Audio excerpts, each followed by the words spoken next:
নমস্কার বন্ধুরা, আজ তোমাদের সামনে আমি আবার আরেকটি নতুন রেসিপি নিয়ে আসছি। সেটা হলো চিতল মাছের মুইঠা। এটা খুব পুরানো রেসিপি, সাবেকি রেসিপি, মানে এখনকার দিনে খুব কম মানুষরাই বানায়। আমি তোমাদের একদম সহজ পদ্ধতিতে একটু বানিয়ে দেখাচ্ছি, তোমরা দেখো। চিতল মাছের পেটিটা তো সবাই ভালোভাবে খেয়ে নেয়, কিন্তু এই যে পিঠটা, এই পিঠটা কিন্তু প্রচুর কাটা থাকে, তার জন্য বাচ্চা বুড়ো মানুষ খেতে পারে না। এর জন্য এই মুইঠার রেসিপি। এই পিঠটাকে তোমরা কী করবে, মাঝখানে দেখাচ্ছি, মাঝখানে এইভাবে ফেলে দিবে, ধারালো চাকু দিয়ে এটা ফেলে দিবে। ফাড়ার পর এটা এরকম হয়ে যাবে। তারপর একটা ধারালো চামচ দিয়ে এরকমভাবে টানলে দেখবে মাছগুলো উঠে আসছে। টাইট করে ধরে নিবে, এই দেখো, কাটা আসবে না, মাছগুলোই আসবে।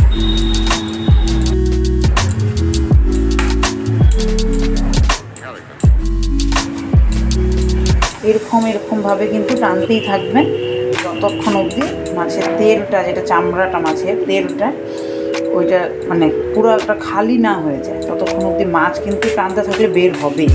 তার মাঝখানে যদি এক দুটো কাটা আসে, ওটা হাত দিয়ে টেনে ফেলে দিলেই হয়ে যাবে। কিন্তু এখানে আমি যে করেছি, একটাও কাটা কিন্তু আসেনি এখনো। এখানে কিন্তু অনেকটা মাছ আমার বেরিয়ে গেছে, এই চামড়াটা অনেকটা খালি হয়ে গেছে। এখন এই সাইডের যে একটা দেখো, মাঝখানে যে একটা কাটা আছে, এটাকে আবার ধারালো চাকুটা দিয়ে এরকম বরাবর করে কেটে নিতে হবে। এই দেখো, দুটো ভাগ হয়ে গেছে। এখন কিন্তু মাছটা খুব সহজেই আসবে।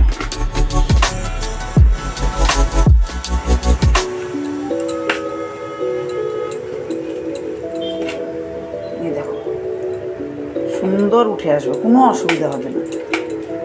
একটু ভালো খেতে গেলে তো দেখো একটু কষ্ট করতেই হয়, এগুলো তো পাবে না কোথাও। যদি নিজে বানাতে জানো, একদম সহজ করে খেতে পারবে।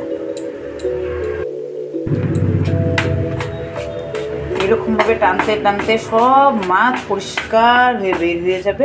আমি তোমাদের লাস্টে দেখাচ্ছি যে শুধু কীভাবে মাছের তেলটা, চামড়াটা থাকে। এই দেখো, পুরোটা পরিষ্কার হয়ে গেছে, আর যেগুলো আছে শুধু কাটা। আর এই যে এতখানি আমার মাছ বেরিয়েছে, নেট পুরা। এখন চলো তোমাদের বানিয়ে দেখাবো। তার জন্য লাগছে অল্প একটু কালো জিরে, আর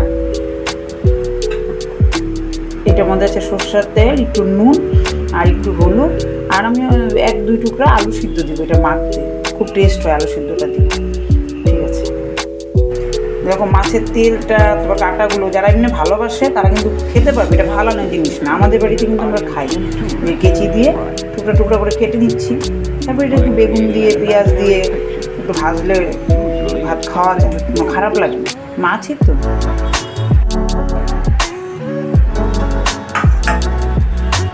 মাখতে হবে ভালো করে, যত ভালো করে মাখা হবে ততটা টেস্ট হবে, জিনিসটাও মানে খুব সফট হবে, ভালো লাগবে।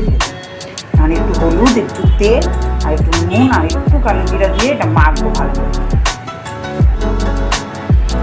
যেভাবে আলু সিদ্ধ ঘরে মাখো, ওই রকমভাবে একদম খুব শক্ত হাতে ভালো করে মাখো।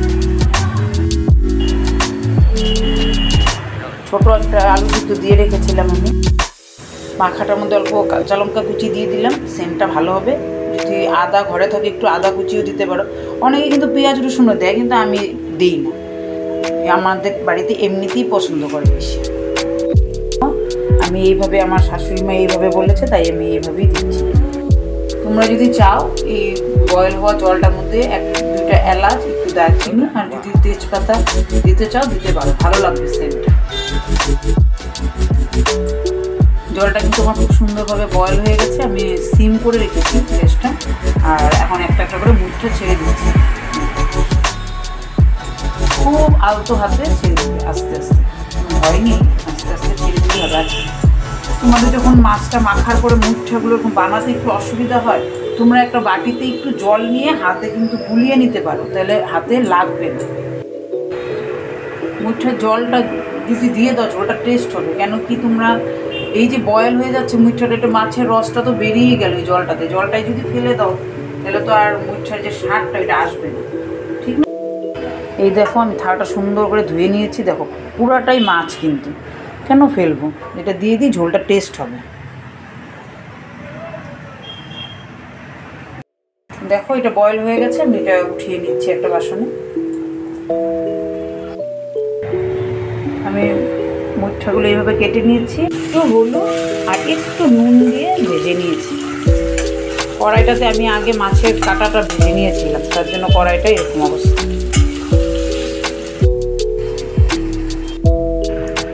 ফোড়নে গোটা জিরা দিয়ে দিলাম। এখন আলু দিয়ে ভেজে নিই। আমি শুধু আলু দিয়ে যেভাবে বড় মাছের ঝোল আমরা রান্না করি গরম মশলা দিয়ে, ওইভাবেই রান্না করব। তোমরা যদি চাও কেউ কালিয়া করতে, তোমরা কালিয়াও কিন্তু করতে পারবে, কালিয়ার মতন করলেও ভালো লাগবে। আমার কালিয়ার রেসিপিটা আমার কী বলে আমার চ্যানেলে আছে, তোমরা চাইলে ওটা দেখে করতে পারো। কিন্তু আমারটা কিন্তু মিঠার কালিয়া না, পেটির কালিয়া করা আছে। কালিয়াটা বানিয়ে এই মুঠাগুলো ভেজে দিয়ে দিলে সেই মুঠা দিয়ে কালিয়া হয়ে যাবে। আমি শুধু আলু দিয়েই ঝোল করি। আমার আলুগুলো কিন্তু ভাজা হয়ে গেছে।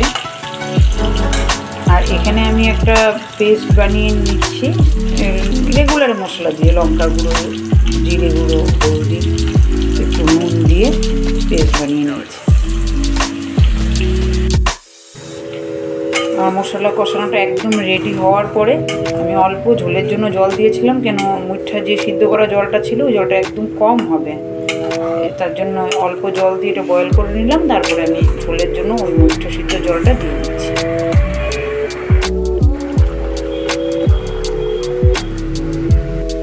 আমি কিন্তু সাথে 2টা কাঁচা লঙ্কা চিড়ে দিয়ে দিয়েছি। এই দেখুন ঝোলটা একটু বয়েল হবে ব্যাস। আর আমি কিন্তু এক্সট্রা করে আর গরম মশলা দিচ্ছি না, কেন আমি জলে বয়েল হওয়ার সময় 2টো এলাচি দিয়েছিলাম, দারচিনি দিয়েছিলাম, এর জন্য আর দিলাম না। এটা লাইট করে একটা ঝোল হলো। আর যদি তোমরা কালিয়া করতে চাও তাও করতে পারো। আমার মুঠার ঝোল কিন্তু একদম রেডি।